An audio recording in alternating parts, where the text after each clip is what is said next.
Yan, naka-on na yan. Patay mo muna. Ay. Patay mo muna yung... Okay, again ito si Papa Nokmans and Mananabas.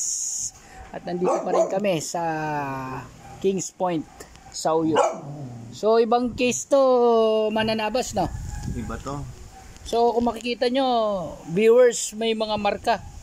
Yan, ano po yung mga marka na yan na Mananabas? Yan ang i-align natin. Okay. Kasi si tatay dati nabangga. Nabangga ba kay tay? Yan. 3 years Nabangga na pala si yata tatay. Na-operahan. Na-operahan pala si tatay. So nung na-operahan, hindi na nakabalik yung ano niya, laging nananakit. Okay. Nakaroon ng skip.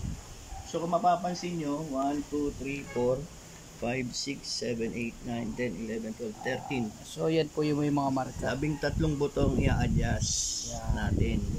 So sa pag-adjust natin, hindi na to kailangan ng ano, pasingaw diretso na tayo sa dati. Ito sir, masakit?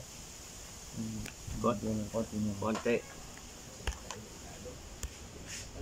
Ito, alay. Yun.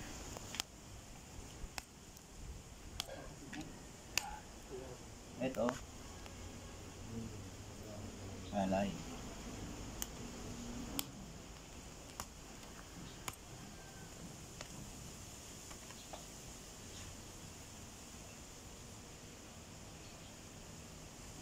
Pagilid kayo, kuya, harap sa akin. Na arthritis ba? May arthritis pala si tatay.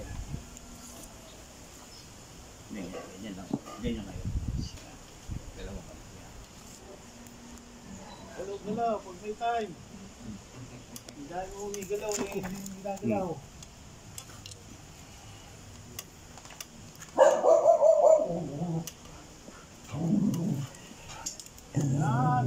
Kaya bati natin ko.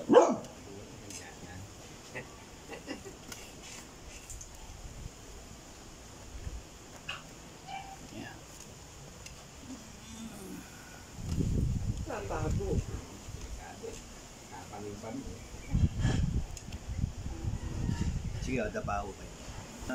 Dito. Wala na rin. Wala na. So, 4, 5, 6, 7. 7 buto na naalay natin.